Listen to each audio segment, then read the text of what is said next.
நண்பர்கள் அனைவருக்கும் வணக்கம். நாம இன்னைக்கு பார்க்க இருக்கும் காணொளி மருதவனம். இந்த அணில்கள் கொஞ்சம் விளையாடும் மருதவனம் எங்கே இருக்குது அப்படின்னா, புஞ்சை புளியம்பட்டியிலிருந்து நம்பியூர் போகும் சாலையில் ஒரு 3 கிலோமீட்டர் தொலைவில் தண்ணீர் பந்தல் என்ற கிராமத்தில் தான் இந்த மருதவனம் இருக்குது.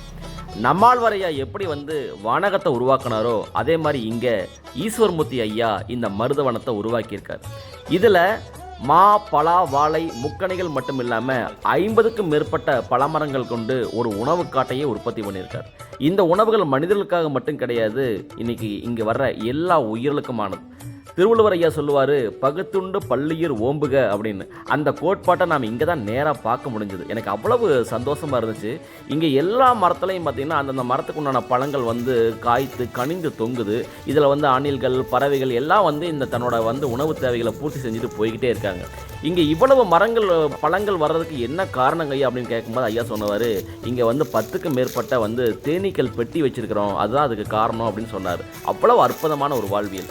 ரெண்டாவது, இங்கே மாணவர்களுக்கு பார்த்தீங்கன்னா நம்மளோட பாரம்பரியமான தமிழோட வாழ்வியல், வரலாறு இதை பற்றியெல்லாம் அவர் வகுப்படுகிறாரு.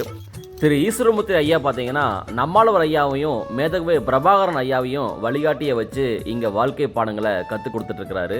அதே மாதிரி இங்கே மூலிகை குழிகள், எண்ணெய் குளியல், அப்புறம் வாழை இலை குழிகள் இதுக்கெல்லாம் இங்கே கட்டமைப்பு வச்சுருக்காங்க. வாய்ப்பு இருக்கிறவங்க இங்கே பயன்படுத்திக்கலாம். அதே மாதிரி ஐயா மருதவனத்திலேயே 10,000க்கும் மேற்பட்ட பண விதைகளை விதைச்சிருக்காரு. அதே மாதிரி தமிழர்களின் மரபு நாற்று பண்ணையும் இங்கே வச்சுருக்காரு. அதே மாதிரி தமிழர் மரபு சந்தையும் இங்கே வச்சுருக்காரு. இங்கே ஒரு இயற்கை அங்காடி ஒரு செயல்பட்டு இருக்குது. அந்த இயற்கை அங்காடியில் அவ்வளவு அற்புதமான முழுக்க இயற்கையால் விளைவிக்கப்பட்ட பொருட்கள் மட்டுமே அங்கே வித்துட்ருக்காரு.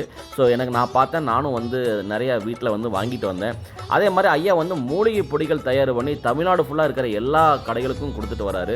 அவ்வளவு ஒரு நேர்த்தியாக அந்த மூலிகை பொடிகள்லாம் தயார் பண்ணுறாங்க. இங்கே ஒரு 10 பேர் அதுக்காக வேலைக்கு இருக்காங்க. இப்போ ஐயா கூட இப்போ கேட்டுக்கிட்டாரு, இப்போ இந்த தீபாவளிக்கு அப்புறம் ஒரு 4-5 பேர் நின்றுட்டாங்க.